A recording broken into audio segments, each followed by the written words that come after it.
John Wayne Gacy, the murderer, can only be described in one word: monster. He consistently appears on the list of the most notorious serial killers in the United States. What sets him apart from other killers may lie in the horrific things he did to the bodies of his victims after killing them.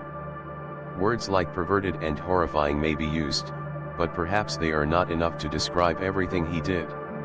A man who was once a symbol of joy and friendliness in the community, but behind that image was a dark, brutal soul that sends chills down your spine when you learn about it.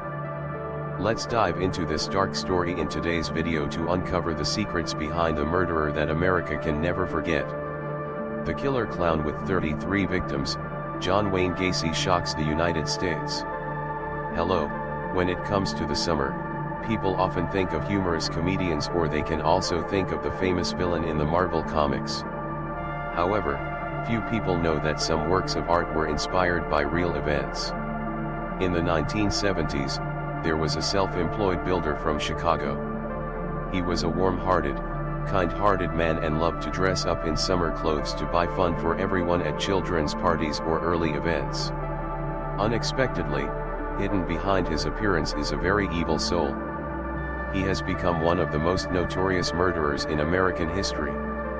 He is John Wayne Gacy, also known as the murderer. The story takes place in Illinois, a state in the Midwest of the United States, with the capital being Springfield.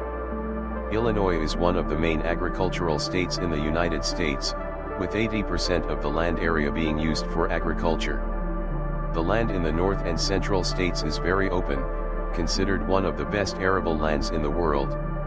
The largest city in the state is Chicago, the third largest city in the United States after New York and Los Angeles, located on the south side of Michigan. With a developing economy, Chicago is home to more than 2 million people. The main character of the story is named John Wayne Gacy, who was born in Chicago in March 1942. His father was a car repairman, and his mother was a housewife, the second child in the family. John has a sister and a sister. His grandfather was an immigrant from Poland to the United States. John carries the blood of Poland and Denmark in him. His family is Catholic. John's childhood was associated with eating and exercising, which made him obese. John has very few friends, mainly playing with his mother and 2 sisters. At the age of 11, while playing, John accidentally fell and injured his head. Although it looks not dangerous, in fact, John was injured in the head. By the age of 16, the tumor in his brain was diagnosed. A year later, John was diagnosed with heart disease. However, the pain of the body could not stop John. At the age of 18, he began to participate in politics, becoming an assistant to a local representative of the Democratic Party. In 1963, at the age of 21, John graduated from Northwestern University, formerly Northwestern Commercial University, a university located in Brightview, Illinois. After that, John worked as a trainee manager at a shoe company. Only after a year, John was promoted to chief of staff. In September of that year, he married a colleague named Marlene Meyer. Marlene's father was a rich man. He bought for his 2 wives 3 fast food restaurants in Guadalupe, Loja. After moving there to live, John and Marlene had a son and a daughter. However, the love of the couple quickly faded. Their marriage lasted only 5 years. After divorce, the right to raise children and property such as a house belonged to Marlene. 2 years later, at the age of 29, John returned to his hometown Chicago and found a job as a cook at a local restaurant. Thanks to his mother's help, John bought a house on the West Somerdale Road, Longwood Park Township. In August of the same year, John and his mother moved to the new house. Not long after, John reconnected his old love with Carol, his middle school girlfriend. John always strived to bring for himself and his lover a rich life. He founded a construction company called PDM. PDM stands for Painting, Decorating and Maintenance. In other words, painting, decorating and maintenance. During the day, John works as a cook at the restaurant, and in the evening, he spends time for his construction company. 1 year after reconnecting, John and Carol got married. Before that, Carol also experienced a broken marriage. She took her 2 daughters to live with John. In order not to affect the life of the couple, John's mother took the initiative to move out before the wedding. 1 year after getting married, John decided to quit cooking to focus on the company's business. At first, John's company did not have many customers, only doing small repairs. However, the business was gradually developing, expanding to interior design, decoration, and landscape design. The company developed rapidly. John often had to work more than 16 hours a day. He often kept John busy until late at night before coming home. He did not have time to take care of his children and care for his wife. By the 5th year of the marriage, when John reached the age of 34, his marriage and Carol's marriage came to an end. Both officially divorced in March of that year. Although not lucky in love, everything else in John's life seems to be very beautiful. In the eyes of the neighbors, John is a kind and enthusiastic person. He even helped clean the streets after heavy snowfall. From 1974 to 1978, John organized weddings and summer parties, attracting more than 400 people to participate. Among them, there were also some political figures. John actively participated in the political activities of the local Democratic Party. Thanks to his good reputation in the community, he was elected regional representative. On May 6, 1978, John was even invited to meet and take pictures with the First Lady of the United States at the time, Rosalind Carter. However, it seems that John always has a mysterious mask on him. No one can really see his human face. Until one day, his real face was finally revealed. So, what is John really like? What crimes did he commit? To understand more about John Wayne Gacy, let's take some time to go back to December 11, 1978. December 11, 1978, that was a Monday. In December, Chicago was in winter, cold and snowy weather. That night, in the northwest of Chicago, a woman called the police and said her son was missing. According to the initial information, the son of the woman's name was Robert, 15 years old, working at a nearby Litson pharmacy. That day was Robert's birthday. His mother drove to the pharmacy to pick up her son from work and went home to celebrate his birthday. When he met his mother, Robert said he couldn't go home right now. The reason was that there was a construction company coming to the pharmacy to find him. He wanted to hire him to work in a factory with a double salary compared to working at the pharmacy. Robert wanted to meet the construction company after work to discuss specific work. Then he went home to celebrate his mother's birthday. Robert's mother came home and waited until 11 o'clock at night but still did not see her son. The next day, Robert did not call home. Worried about the safety of his son, she decided to call the police to ask for help to find him. After receiving the news, the police immediately began the investigation. They found the pharmacy manager. This person said, Robert left the pharmacy at 9 p.m. Before that, there was a construction company named John Wayne Gacy came to the pharmacy to discuss work. The police immediately focused on investigating this construction company. The police found out that John lived in Norwood Park, East Devon Plain. He is quite famous in the area. In addition, John is also a member of a club called Uncle Hay. He often disguises as Uncle Hay, gives gifts, and performs for children in the community. Everyone in the neighborhood loves the image of Uncle Hay of John. However, according to the investigation, in Waterloo a long time ago, on April 5th, after marrying his first wife, Marlene, John was sentenced to 10 years in prison for smoking. In addition, he was also suspected of having an affair with 2 teenagers and smoking a few other cigarettes. It was during this time that Marlene, John's first wife, gave birth.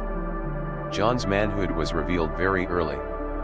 But his first wife was not known. John hired a lot of teenagers to work for his KFC fast food stores. He even set up a club on the basement for his employees to drink and smoke.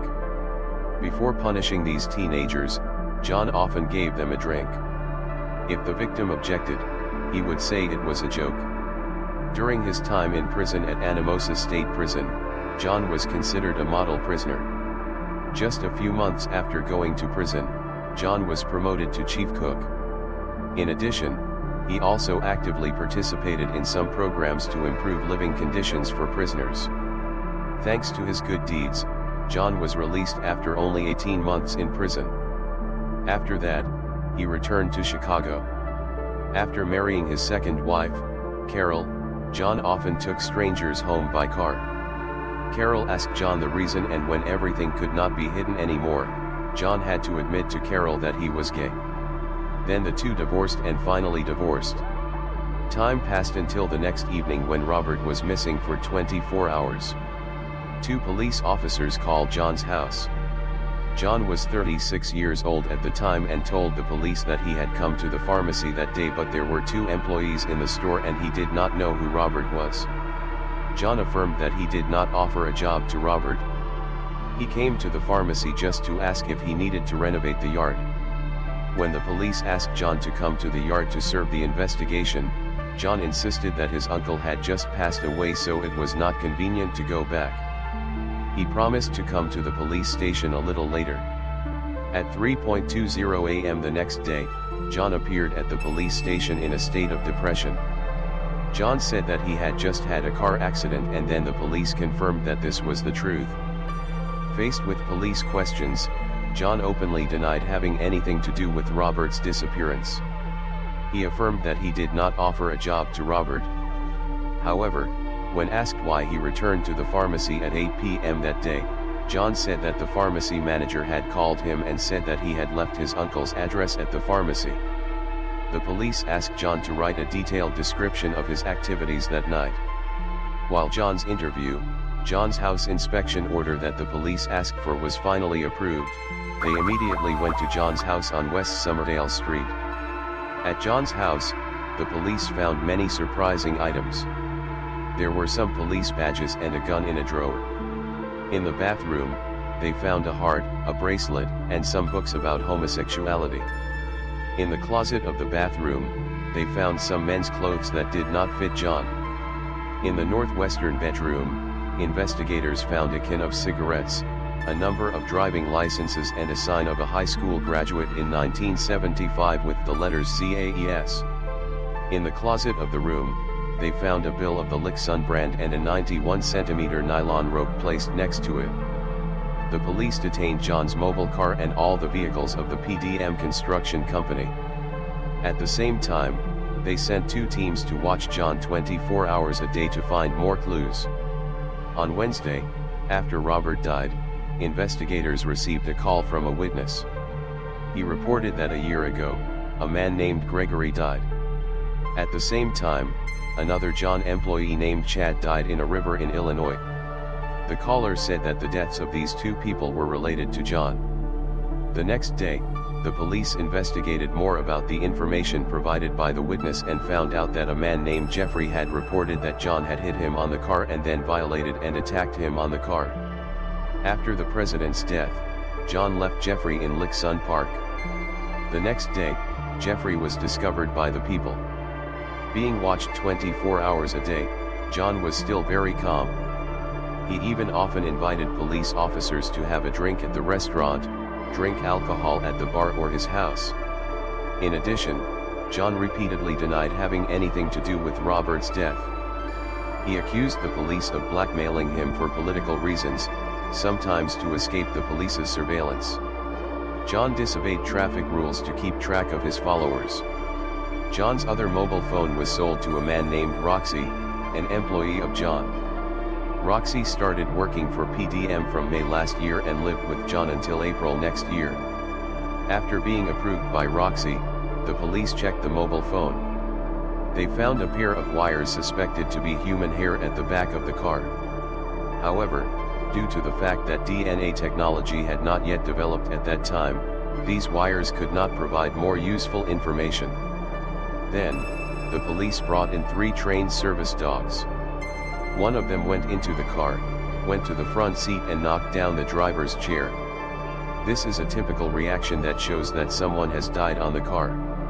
In addition, the dog wants to imply that Robert used to sit on this car.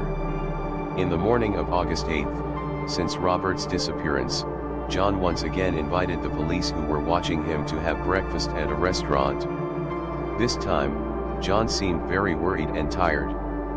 Here, John talked to investigators about his business, marriage, and the fact that he disguised himself as a gangster.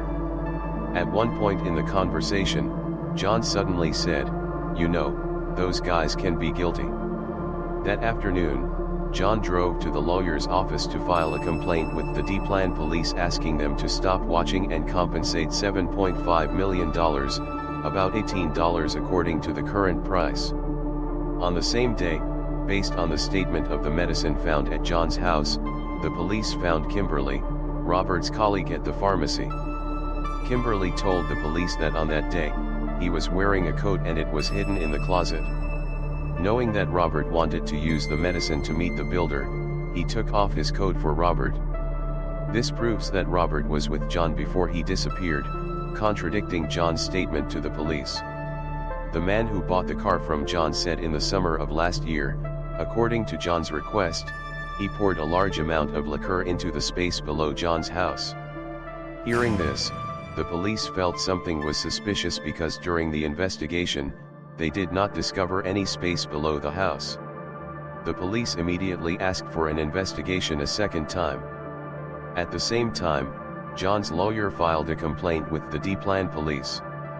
However, that afternoon, John invited two investigators to his house to collect more clues. One of the investigators tried to talk to John while the other sneaked into John's bedroom. In the bedroom, he saw a Motorola TV and suspected that it belonged to a missing person named Six.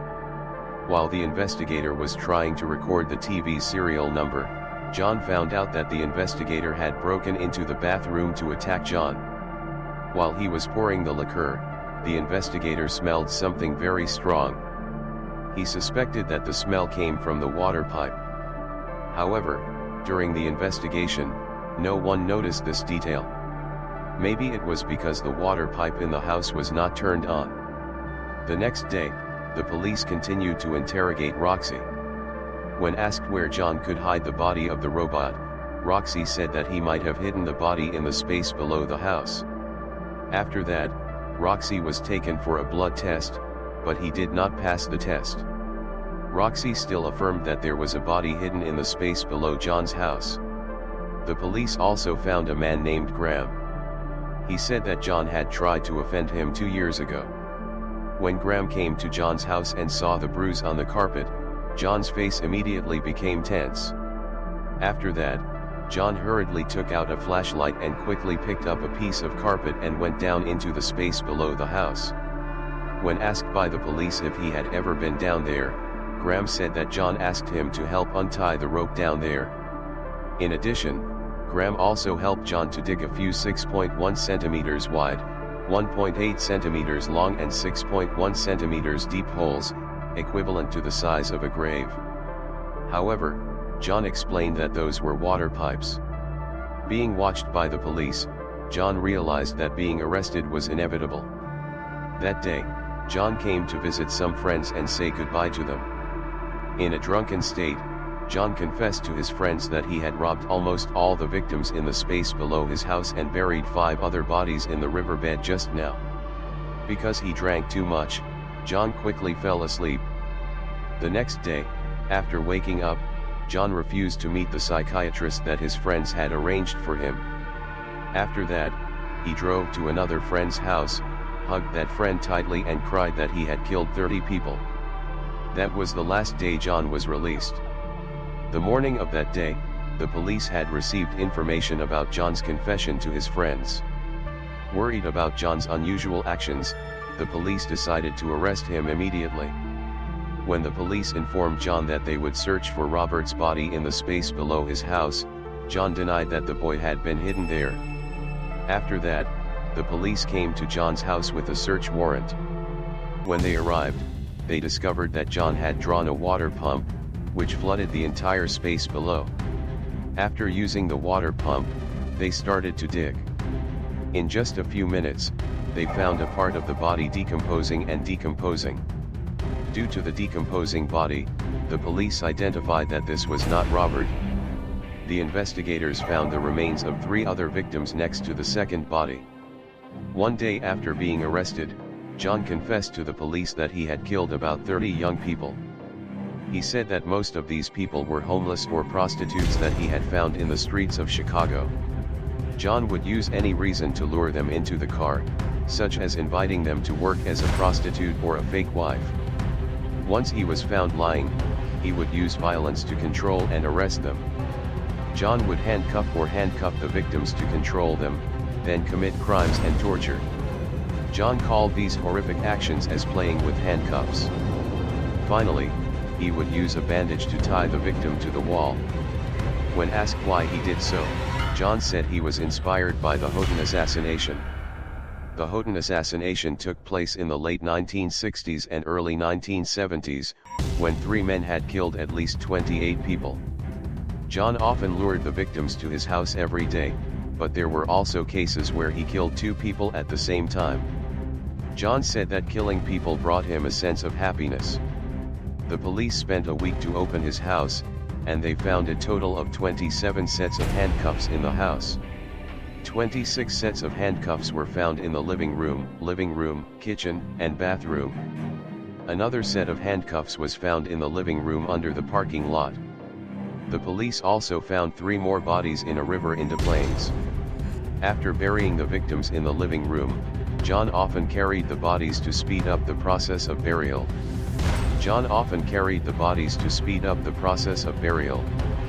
When asked about the whereabouts of Robert, John admitted that he had killed the boy. He said that after burning Robert's body, he had met a traffic accident on the way. That's why John appeared at the police station in the morning. That's why John appeared at the police station in the morning. That's why John appeared. The results of the test showed that there were 3 tight patches in Robert's throat, causing the boy to die of suffocation. What John has experienced in his childhood has seriously changed his mind. John's father is a heavy drinker, who often goes out with his wife. Therefore, the relationship between John and his father is bad. 5 John, 6 years old, by accident made a mess of the parts of the car engine that his father was covering. He was stabbed in the back by his father. At that time, John's mother tried to protect her son, but was stabbed in the back. His father said that John was a poor man and abused his mother. 5 John, 7 years old, he and another boy had the act of offending a girl. John continued to be punished by his father. That same year, John was taken by a friend of his father to a haunted house in the car. Because he was afraid of being blamed, John did not dare to tell this story to his father. A friend of John's high school said that his father often drank and attacked John for no reason. There was a time when he came to John's house to play. This friend witnessed John's father step out of the basement in a drunk state. Then he shouted at John. John has never resisted his father's actions. John's first job is to guard the garage. One night, when he was alone in the garage, out of curiosity, John crawled into the coffin of a young man. John hugged and pulled out the body of this man. This gave him a strange feeling. In the second marriage, John spent his free time to learn about a club called Mr. Happy. Members of this club often dress up as Mr. Happy and perform at different events. After joining the Mr. Happy Club, John created for himself a character named Mr. Happy in a bear costume. And that's why he took advantage of the image of Mr. Happy to seduce the boys to satisfy his needs. John prepared enough reasons to seduce the victims home. Then let them watch movies and force them to go to bed with him. If the victims do not obey, he will punish them. John's first crime was committed 7 years ago in his first marriage. According to John's statement, in a late afternoon, John was driving alone to the club in Chicago to see another exhibition on the map. Then he saw a handsome young man at the Chicago bus stop. Attracted by the appearance of the boy, John took the initiative to catch the story. The boy's name was Timothy, 16 years old. John was very good at catching stories and they had a very happy conversation. John drove Timothy around Chicago. When it was dark, John invited Timothy to his house to sleep. And Timothy agreed. The next morning, when John woke up, he saw Timothy standing at the bedroom door holding a kitchen knife. John was terrified, jumped out of bed and rushed to pick up the knife from Timothy's hand. Timothy was terrified by John. Timothy, unconsciously raised his arm, accidentally cut off John's arm. This made John believe that the young man was planning to attack him. John grabbed the knife from Timothy's hand. Then he grabbed the head of the knife and hit it hard on the wall. During the fight, Timothy hit John in the stomach. John stopped the fight. He grabbed Timothy's shirt and shouted, "I will kill you." After that, John pushed Timothy down the stairs, sat down on the bridge and stabbed Timothy in the chest. When Timothy stopped fighting, John stood up, went to the bathroom, washed the knife and went back to the kitchen. At this time, he saw the breakfast was already set on the table. It turned out that Timothy had woken up early to prepare breakfast and call John to wake up. John knew that he had committed a sin in heaven, but it was too late to regret. He hid Timothy's body in the space below the building. After that, he poured concrete on it to cover up the crime. It was this first experience of murder that awoke the devil inside John.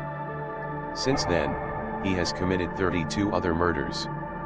Until he was arrested, John did not show any regret.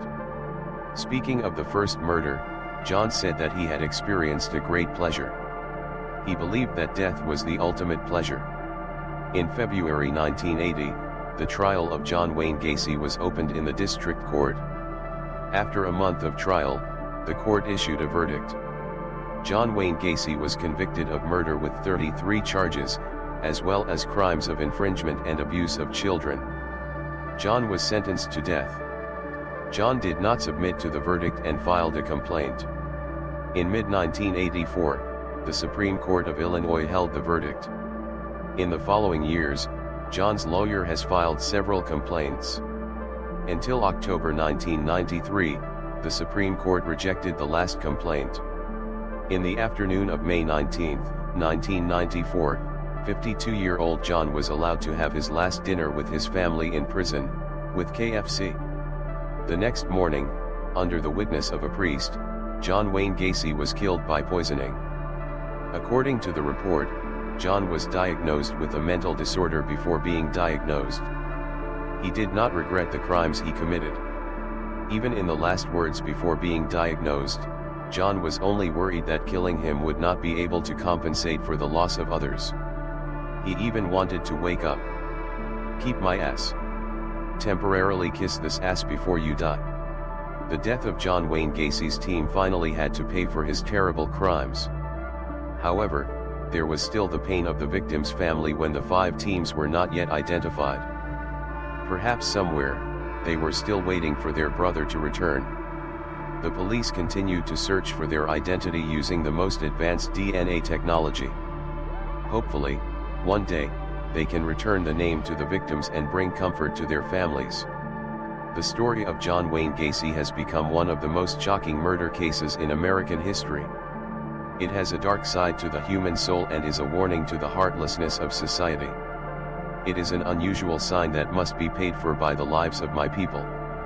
No matter how much time has passed, the murder case will always be a lesson for a more humane society, where everyone knows how to care, share and protect each other so that tragedies like this never happen again.